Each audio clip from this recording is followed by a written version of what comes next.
of jijjiiruuf eenyu eeyda? Qabeenya guutuu qabaachuu fi akkasuma fira dureessa qabaachuu osoo hin taane fedhii keessa kan kee jiru santu sirraa eeggama jechuudha.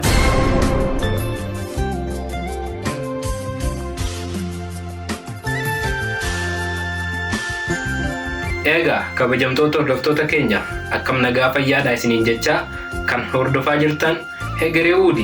Hegeree Wood share, like akkasuma subscribe godhuudhaan nu cinaa dhaabadhaan dhaamsa keenya kan ulfinaatii fi kan kabajaati.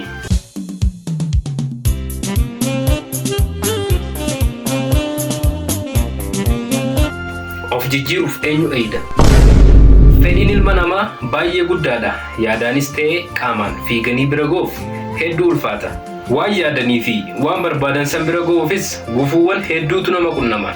Gufuun jiraatus dhabamus warra kaayyoo qabaniif bakka ga'an san gahuudha yaadan waan ta'eef gufuun tokko isaan hin dhibu. Kaayyoo isaanii san malee gufuurra dabruun isaanitti hin ulfaatu jechuudha. Gaaraa fi hallayyaa akkasuma fatanaa meeqa irra dabraniiti. Fedhii fi hawwii garaa isaanii keessa jiru san ija guutuudhaan daawwatu. Lafa yaadde san ga'uudhaaf qabeenya guutuu qabaachuu fi akkasuma fira dureessa qabaachuu osoo hin taane fedhii keessa kan kee jiru santu sirraa eeggama jechuudha. Kana hunda qabaattee yoo bakka yaadde san geesse gargaarsa yoo siif godhan hedduu gaariidha.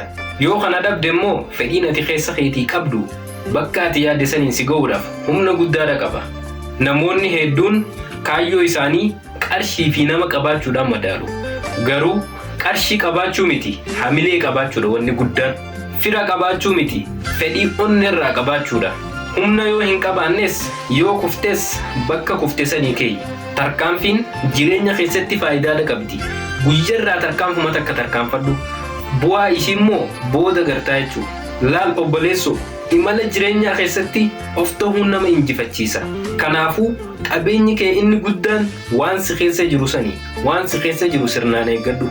Malee qaama ala milkaa'ina keetiitiif hin kennin. Karoora kee fuulduraa tokkoof hin himin jechuudha. Yeroo tokko waanuma nu keessa jiru if keessatti dhiisneeti yookaan if keessatti daganneeti ala barbaannaa jechuudha. Qaama biraatillee eeyna akkas ta'uu hin qabu jechuun osoo barnootaan bakka guddaa ga'uu dandeessu barumsa dhiisuu, osoo hojjettee jijjiiramuu dandeessu hojii dhiiftee ustee taa'uudha jechuudha. Kun ifitti taphatuudha jedhama. Yeroo tokko ammoo gammachuu keenya ni dhabna. Gammachuu dhabne kana ammoo if keessatti dhiifneeti karaa biraatiin gammachuu keenya barbaanna. Gammachuun ta'e waan si keessaa miidhame saniin dhabamte malee waan biraatiin miti. Kanaafuu waan si duraa dhabame sanii karaa biraa hin barbaadin. Wanni si duraa dhabame suma keessa jira, sammuu mataan ta'e keessa jiraati. Itti yaadi waan si duraa dhabame san karaa hojiitti jijjiiru.